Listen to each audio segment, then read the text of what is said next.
អ្នកស្រីទេតែដីដកស្លាកប្រាសាទរបស់គាត់ចុះរួចបោះវាទៅលើដីយ៉ាងខ្លាំងអ្នកភូមិនៅមាត់ទ្វារទាំងស្មារតីតែគាត់បែរខ្នងទាំងខឹងសម្បាទាំងអស់នេះគឺដោយសារតែពាក្យផ្ដាំរបស់លោកតាដីមុនពេលគាត់ចេញទៅតាមពិតនេះជាប្រាសាទទេតាដីដែលសូមអ្វីបានសម្រេចទាំងអស់ជាធម្មតាលោកតាដីនិងអ្នកស្រីដីតែងតែជួយបំពេញបំណងជាមួយគ្នាជួយប្រជាជនបំពេញបំណងប្រាថ្នាឲ្យមានអាកាសធាតុល្អប្រមូលផលបានល្អយប់មួយនោះលោកតាដីគិតគូរមើលព្រឹកស្អែកជាថ្ងៃដែលត្រូវឡើងទៅគាល់ព្រះចៅអធិរាជចម្ដងទៀតក៏បានប្រគល់កិច្ចការប្រាសាទនេះឲ្យអ្នកស្រីទេតាដីឲ្យគាត់ព្យាយាមបំពេញគ្រប់បំណងប្រាថ្នារបស់មនុស្សអ្នកស្រីទេតាដីក៏យល់ព្រមទាំងមានទំនុកចិត្តព្រឹកស្អែកឡើងលោកតាដីទើបនឹងបោះជំហានចេញពីទ្វារស្រាប់តែអ្នកស្រីទេតាដីស្រែកហៅឲ្យឈប់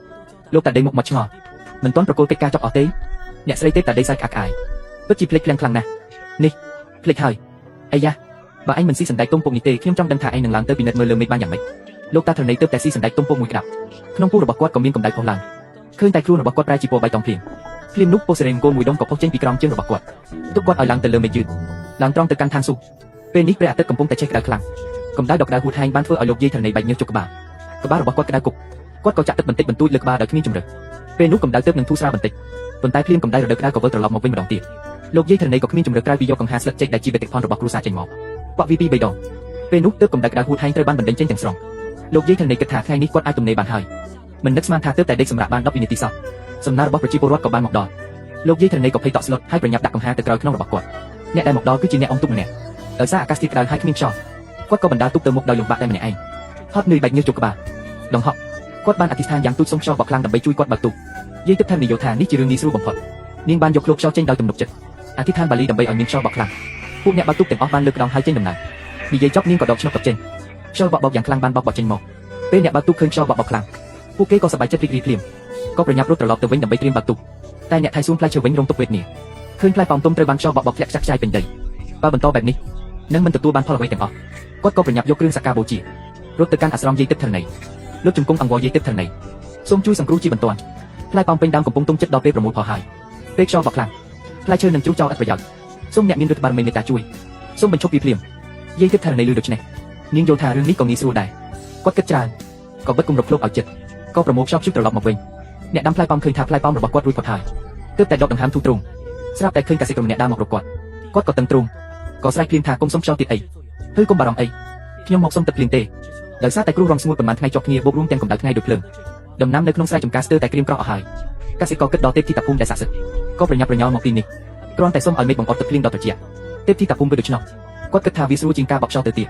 ក៏និយាយភ្លាមថាជារឿងតូចតាចប៉ុណ្ណោះធ្វើតាមនិយាយចប់គាត់ក៏យកឃ្លោកចេញមកពីក្នុងនោះគាត់ក៏ចាក់ថ្នាំក្រោះខ្មៅមួយគ្រាប់ចេញមកក៏គូសវាថ្នមទៅលើអាកាសថ្នាំក្រោះខ្មៅនោះក៏ប្រែទៅជាពុកខ្មៅងឹតមួយរំពេចអំដោយរន្ទះបាញ់នឹងគោលាន់ភ្លាមនោះទឹកភ្លៀងក៏ចាប់ផ្ដើមធ្លាក់ចុះមួយយ៉ាងជោគជ័យកសិករសប្បាយចិត្តហើយតែអ្នកលក់អំបិលបែរជាជួបរឿងអាក្រក់ទៅវិញគាត់កំពុងរែកអំបិលមួយបាវគិតនឹងយកទៅលក់នៅទីក្រុង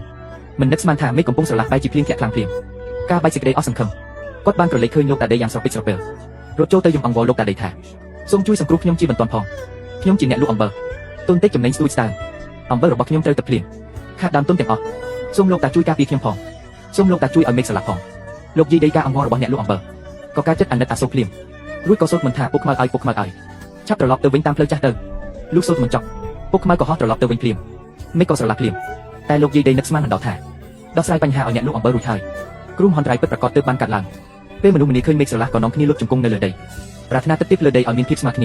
វាយមិញជាវិញមិននឹងលំអៀងបានខ្ញុំចង់បានភ្លៀងខ្ញុំចង់បានមេឃស្រឡះថ្ងៃស្អែកខ្ញុំសូមខ្យល់បក់ជាគ្រោះមហន្តរាយ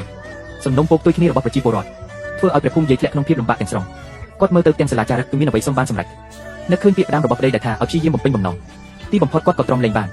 នការជិះចាប់នឹងកំហឹងដែលក៏ស្ទះក៏ផ្ទុះឡើងភ្លាមគាត់ក៏ហូបទាំងនោះចុះមកយ៉ាងលឿនហើយបោះចោលទៅក្រៅយ៉ាងខ្លាំងទើបមានឈុតឆាកនៅដើមរឿងមួយសន្ទុះក្រោយមកព្រះភូមិមកវិញហើយ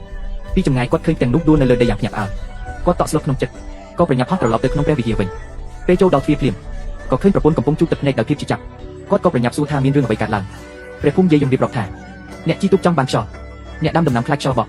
អ្នកធ្វើស្រែត្រូវការភ្លៀងគឺជាសំណុំពោលដែលរីករាលដាលអ្នកប្រាប់ខ្ញុំមកតើត្រូវឆ្លើយតបនឹងពាក្យថាសុំអីបានអីយ៉ាងម៉េចពេលលាសម្ដីអ៊ូតមរបស់លោកយាយភូមិលោកតាភូមិគ្រាន់តែញឹមបន្តិចហើយងាកមកយកទាំងក្តារត្រឡប់មកវិញរួចគាត់ស្រែកហើយប្រាប់ភរិយារបស់គាត់អំពីសំណុំពោលរបស់ប្រជាពលរដ្ឋការពិតទៅក៏ងាយស្រួលដោះស្រាយដែរនិយាយចប់គាត់ក៏ទាញដៃលោកយាយភូមិចេញទៅក្រៅអ្នកទាំងពីរក៏មកដល់ស្ទឹងយ៉ាងលឿនឃើញដាំឈើហូបផ្លែដុះត្រៀបត្រាំអំសងខាងស្ទឹងលោកយាយភូមិចង់ឃើញថាតាប្តីរបស់គាត់មានវិធីសាស្ត្រពិសេសអ្វីទាំងអាចបំពេញចិត្តអ្នកអ៊ំទូកទាំងមិនប៉ះពាល់ដល់ចំការផ្លែឈើលោកតាភូមិគិតមួយសន្ទុះក៏កាត់គំនិតមួយស្រាប់តែឃើញគាត់ហូតពេញប៉ោងមួយ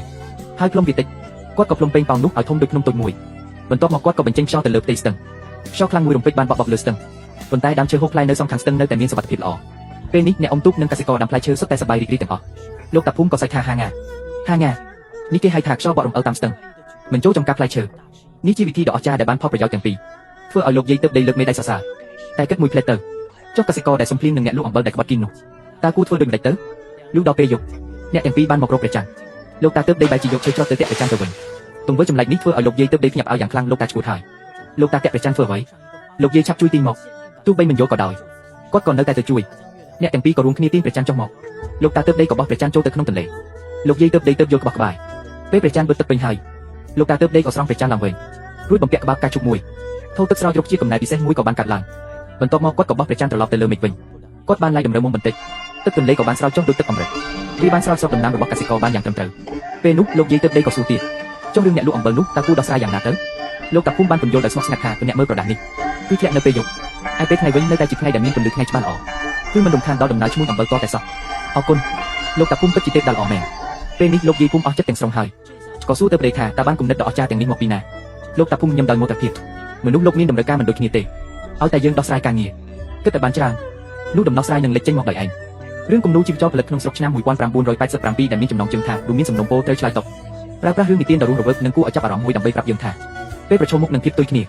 ការដោះស្រាយបញ្ហាត្រឹមតែលើផ្ទៃមុខនឹងធ្វើឲ្យបញ្ហាលេចឡើងឥតឈប់ឈរមានតែការយល់ដឹងពីខ្លឹមសារពិតរួមជាមួយស្ថានភាពជាក់ស្ដែងទើបអាចរកឃើញដំណោះស្រាយដែលភាគីទាំងអស់ពេញចិត្តដំណោះស្រាយដ៏ល្អបំផុត